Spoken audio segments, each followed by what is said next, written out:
Seguimos en Tribu Televisión, estamos en comunicación ahora con el profesor Raúl Montenegro, un biólogo destacado de nuestra provincia, del país también, y que además es Nobel Alternativo, Premio Nobel Alternativo por su lucha a favor del medio ambiente. Raúl, muchas gracias por atendernos. ¿Cómo le va?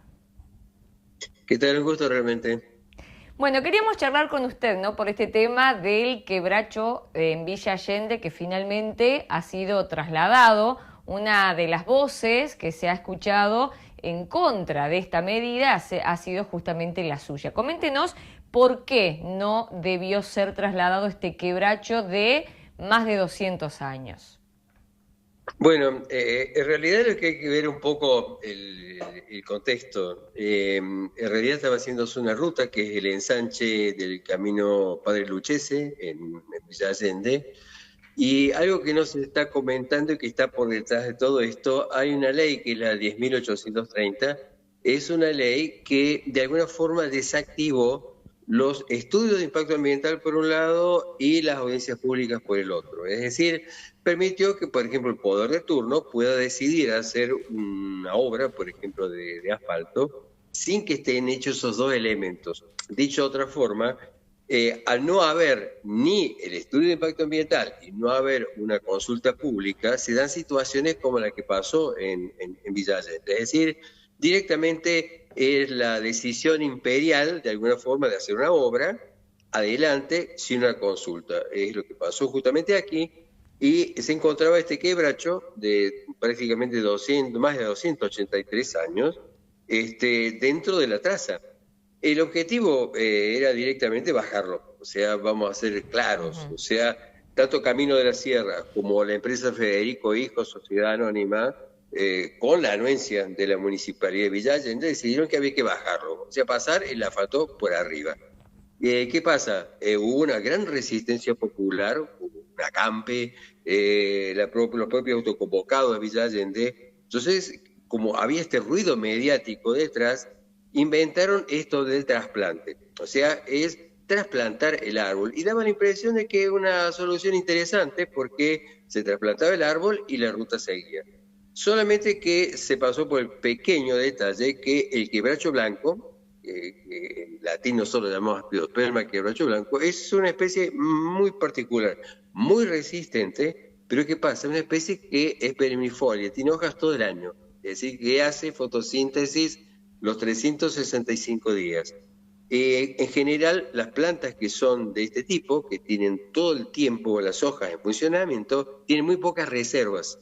Distinto de los árboles que pierden las hojas en invierno, que justamente tienen reserva para poder sobrevivir más tiempo. Dicho de otra forma, trasladar a un árbol sin reservas y que además se caracteriza por tener raíces muy, muy profundas. Imaginen ustedes que se encontraron raíces de este quebracho al otro lado de la ruta, justamente a una distancia muy, muy grande. Entonces, en la práctica, el trasplante no era una forma de salvar al quebracho blanco, sino era sacárselo de encima. Y sacárselo de encima con una imagen relativamente de bondad. Lo trasladamos para que no muera y hacemos la ruta. Y en realidad hubiera sido mucho más barato hacer un pequeño desvío, mantener a este ícono, que además, insisto, es un ícono cultural también, además de natural, porque representa todos los bosques nativos que se han destruido, en donde de alguna forma uno se pregunta, caramba, habiendo un Ministerio de Ambiente y Economía Circular, una reunión que se hizo de muy poquito sobre cambio climático, no logran salvar un quebracho blanco, ¿qué posibilidad le queda para el reducido, escueto, pequeño 3% de bosque nativo? Entonces, yo creo que eso es lo que pasó.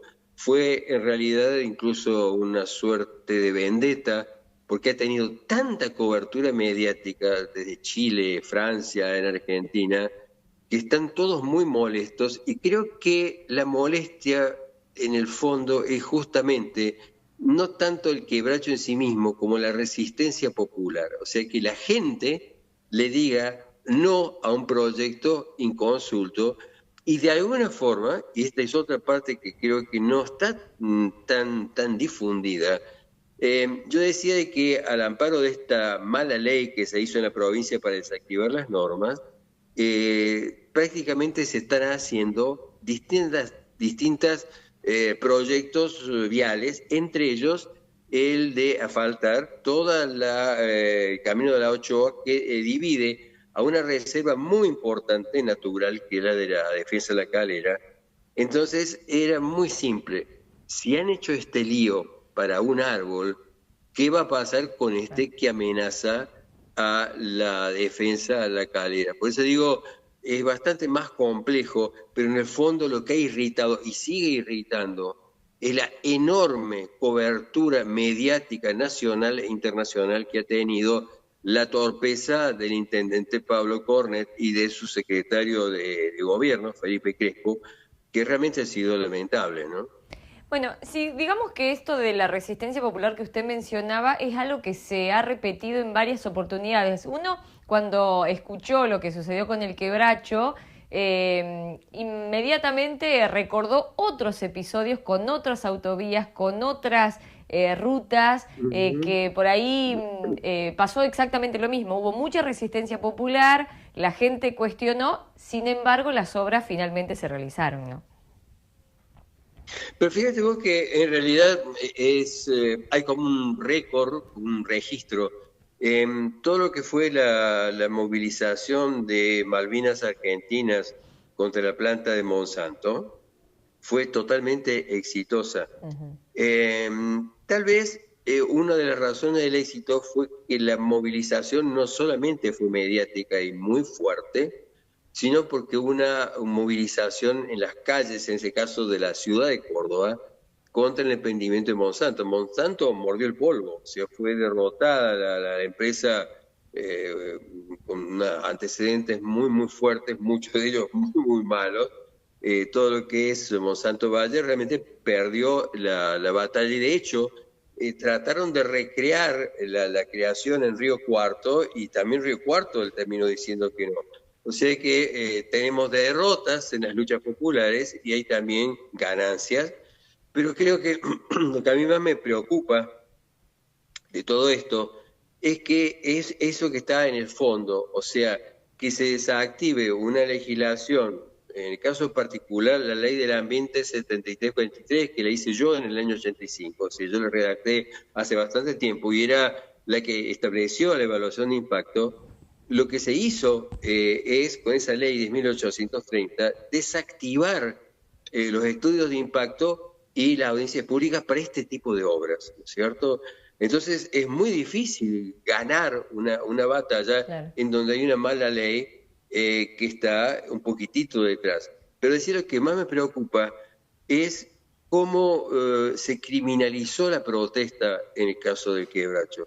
Pensemos que era gente que estaba peleando por un árbol, no por cosas propias, esa especie de heroísmo silencioso de la acampe. Piensen ustedes que en días tremendamente fríos, la gente permaneciendo al lado de un árbol, pero cuando uno veía la maquinaria de represión que se montó, había pero infinitamente más cantidad de policías que manifestantes, la división de canes, policías tomando los datos de las personas, diciéndoles que iban a ser seguramente judicializadas.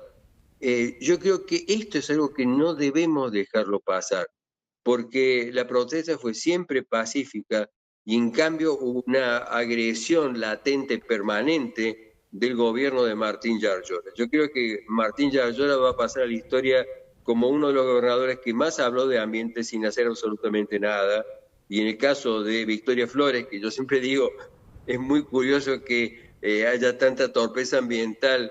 Una persona que se llama Victoria Flores decía que no hay coherencia entre lo que se dice y lo que se hace, y es pura pintura ambiental. Fíjese que Córdoba se hizo la reunión internacional sobre el clima.